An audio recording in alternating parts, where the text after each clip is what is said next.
Oke guys, kita nih mau holiday dulu. Short escape, cuma nginep 1 hari di kota Malang. Nah, kita kira-kira akan berpetualang apa nih? Ini agak pucet guys. Ini jadi kemarin salah makan, jadi agak diare-diare, dan mudah-mudahan bisa bertahan kali ini.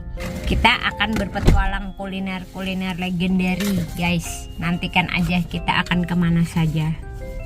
Cus. Nah teman-teman, karena seperti yang kita ketahui ya, kalau check-in di hotel itu pasti ada jamnya, nggak bisa dari pagi. Sedangkan kami udah berangkat dari misa pagi langsung berangkat ke Malang ya. Akhirnya kami berinisiatif untuk mampir dulu lah ya, ngelencer dulu ke Kota Batu. Karena di Kota Batu ini kita mau mampir ke Taman Doa. Ini Taman Doanya indah banget dan udah lama banget aku pengen berkunjung ke sini tapi belum ada kesempatan. Nah, jadi ini kita udah masuk di area Kota Batu ya, kota wisata ya, dimana banyak banget di sini destinasi wisata yang bisa kalian datengin.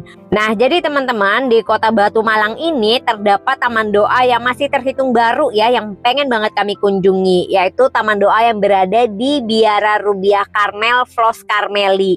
Terhitung baru karena baru sekitar 2 Oktober 2024 yang lalu itu dilakukan pemberkatan untuk peletakan batu pertama.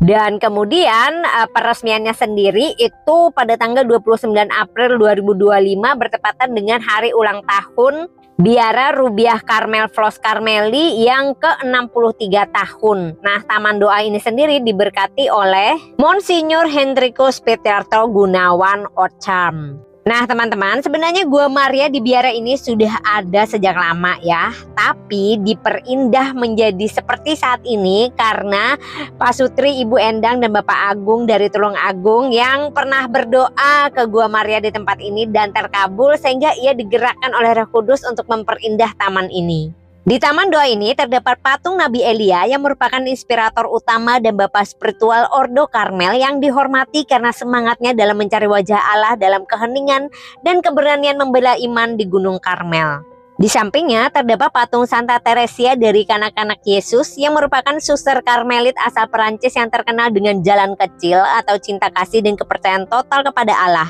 Dikenal sebagai si bunga kecil dan ia adalah pujangga gereja dan Santa pelindung misi, dan kebetulan adalah Santa pelindung aku. Di sini juga terdapat patung Santa Maria Magdalena de Pazzi yang adalah seorang suster Karmel, Ordo Karmelita berkasut dari Italia yang hidup pada abad ke-16, terkenal karena mistisisme dan penderitaan batinnya. Dan terdapat patung Bunda Maria dari Gunung Karmel yang memakai jubah serta menggendong kanak-kanak Yesus dan memegang sekalipur coklat. Di sini juga terdapat makam beberapa suster Karmel. Ordo Karmel sendiri sudah masuk ke Indonesia sejak 1923 dan berkarya di wilayah Jawa Timur untuk membantu memohonkan rahmat dalam tugas para romo. Kemudian muncullah keinginan untuk mendirikan Ordo Karmel khusus untuk para biarawati kontemplatif di Indonesia. Karena itu didirikanlah Biara Rubiah Karmel. Di area tengah Taman Doa ini terdapat patung Bunda Maria Karmel yang menggendong Tuhan Yesus dan memakai mahkota, serta membawa sekalipur coklat sebagai simbol perlindungan. Patung ini sendiri merupakan lambang devosi kepada Bunda Maria dari Gunung Karmel. Devosi kepada Bunda Maria Karmel berpusat pada penghormatan kepada Santa Perawan Maria sebagai pelindung Ordo Karmel dengan tanda khas mengenakan sekalipur coklat sebagai simbol perlindungan dan komitmen hidup suci. Di depan patung Bunda Maria Karmel terdapat tempat doa ya yang sangat teduh dan tenang teman-teman. Jadi kalian bisa berdoa dengan nyaman di tempat ini. Di bagian bawah patung ini juga terdapat doa kepada Santa Maria Bunda Karmel ya, yang bisa kalian langsung doakan. Berbicara mengenai sekalipur coklat yang merupakan ciri khas para Karmelit, tidak lepas dari kisah penampakan Bunda Maria kepada Santo Simon Stark yang pada saat itu Bunda Maria memberikan sekalipur coklat kepadanya dan berjanji bahwa sekalipur ini sebagai tanda keselamatan, perlindungan dalam bahaya, dan janji perdamaian.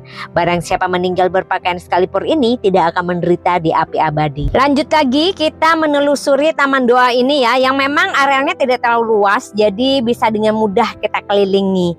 Dan di bagian belakang patung Bunda Maria Karmel ini terdapat air suci yang bisa langsung diminum ya.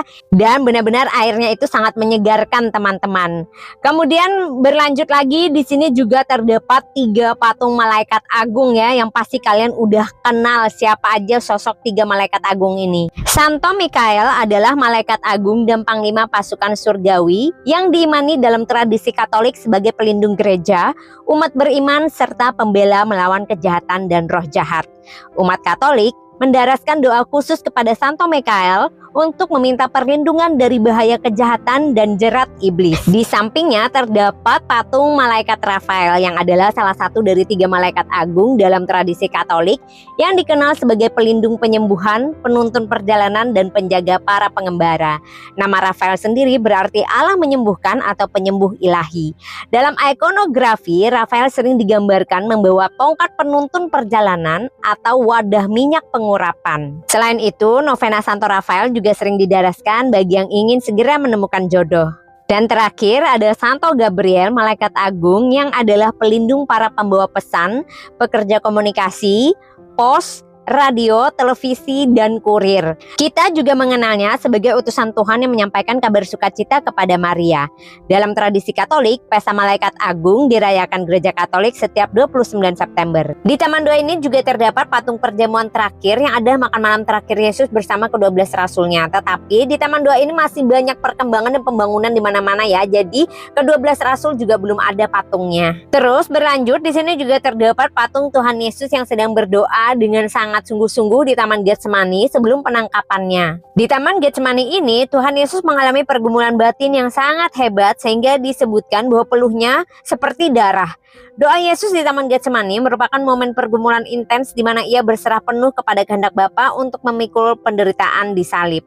Nah, berjalan terus kita juga dapat melihat di ujung sana terdapat sebuah karya yang indah yang menggambarkan Tuhan Yesus meredakan angin ribut yang merupakan mukjizat di mana Yesus menenangkan badai besar di Danau Galilea. Hal ini menunjukkan bahwa Tuhan Yesus memiliki kuasa atas alam. Saat itu murid-muridnya ketakutan perahu akan karam dan Yesus yang sedang tidur dibangunkan oleh mereka. Dan saat itu juga Tuhan Yesus menghardik angin serta danau hingga teduh dan menegur murid-muridnya karena kurang beriman. Kemudian kita berlanjut menaiki beberapa anak tangga menuju ke area Jalan Salib di Taman Doa ini teman-teman. Taman Doa ini sangat tertata rapi teman-teman dan bersih juga meskipun masih terdapat pembangunan di sana sini ya. Terlihat arealnya ini tetap membuat orang-orang nyaman untuk berziarah, tidak terganggu dengan adanya pembangunan-pembangunan yang ada. Nah teman-teman, ini areal Jalan Salib di Taman Doa ini ya.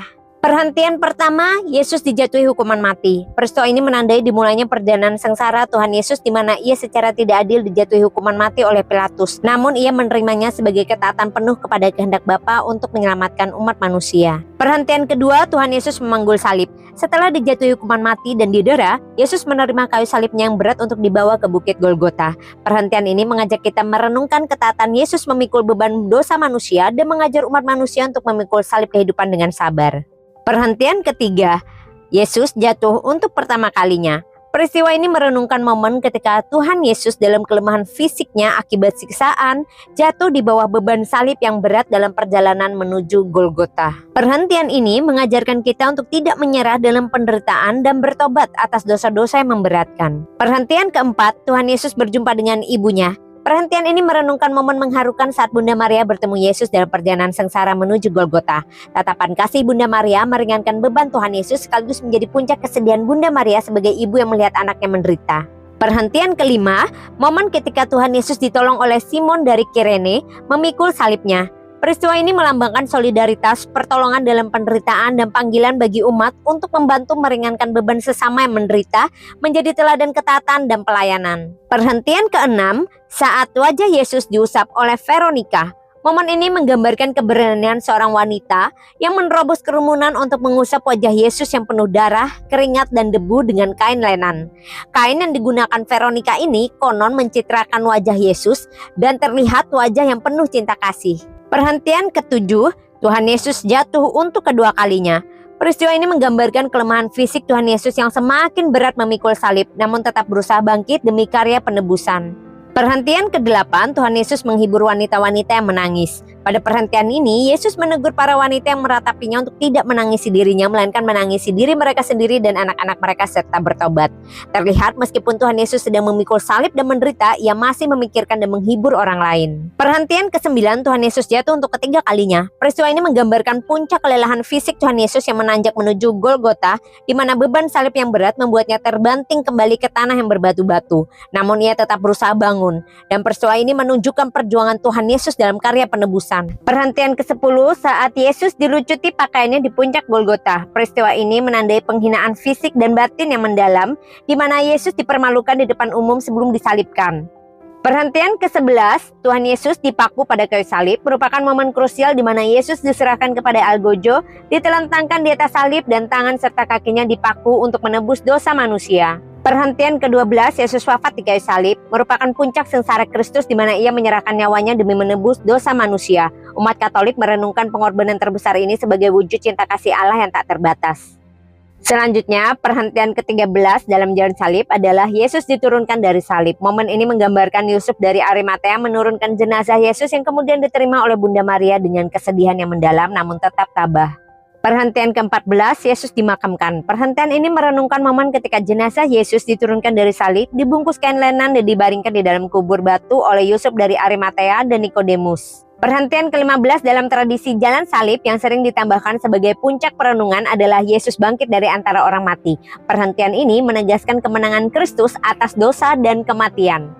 Itulah serangkaian peristiwa jalan salib, dan di samping dari gua kebangkitan terdapat doa Bapa Kami, dan di sini itu benar-benar sangat teduh teman-teman, banyak pepohonannya meskipun belum semua terlihat rindang ya, tapi ini sudah membawakan kesejukan dan kedamaian di dalam hati. Nah teman-teman, sebenarnya di sini juga ada toko rohaninya ya, di mana kalian bisa beli patung, rosario, salib dan lain-lain. Tapi karena kami berkunjungnya tepat 1 Januari di mana ada Hari Raya Santa Perawan Maria Bunda Allah, jadi tokonya nggak buka teman-teman. Selain itu di sini juga ada tempat-tempat kalian bisa berfoto-foto ria. Menurut kita sih ini instagramable banget ya. Jadi buat kalian yang suka ngeksis, cocok banget ya berziarah sambil foto-foto di tempat ini. Tempatnya juga sangat indah, dan bagi orang-orang yang tua juga tidak terlalu melelahkan ya jika berziarah ke tempat ini karena arealnya tidak terlalu luas teman-teman. Selain itu di sini juga terdapat beberapa kamar yang merupakan rumah singgah ya bagi para peziarah ataupun kelompok-kelompok rohani yang ingin berziarah ke tempat ini. Nah, udah selesai ya serangkaian kegiatan kami berziarah ke Taman Doa Biara Flos Karmeli Batu ini teman-teman. Sungguh taman doa yang sangat indah dan layak banget buat kalian kunjungi kalau kalian main-main ke Kota Batu Malang. Nah, kira-kira setelah beberapa taman doa dan Gua Maria yang sudah aku kunjungi dan aku review dalam channel ini, kira-kira kalian pengen aku ke taman doa atau Gua Maria mana lagi nih? Langsung komen di bawah ya. Dari Kota Batu kita langsung meluncur ke Malang karena ini udah jam makan siang dan aku udah lapar banget. Jadi kita langsung melipir ke tempat makan favorit kami, ayam tangkap Ramlah. Dan di depan kami sudah tersedia banyak sajian yang kami pesan. Yang pertama ada daging goreng nih yang digoreng dengan dedaunan dan dikasih bawang goreng ya, menambah cita rasa yang khas dan ini enak banget, serius kalian harus coba. Dan untuk sayurannya kita pilih tumis kangkung ya, karena emang tiap kali kami kesini pilihnya selalu tumis kangkung. Berikutnya juga ada telur kelapa, ini serius enak banget, jadi kalian juga wajib cobain. Sudah ada telur, kangkung, daging, wajib dong bintang utama di tempat ini ya. Ada ayam tangkap 2 potong dada ya. Karena kami makannya nggak banyak, jadi hanya berdua, jadi kami beli yang potongan aja.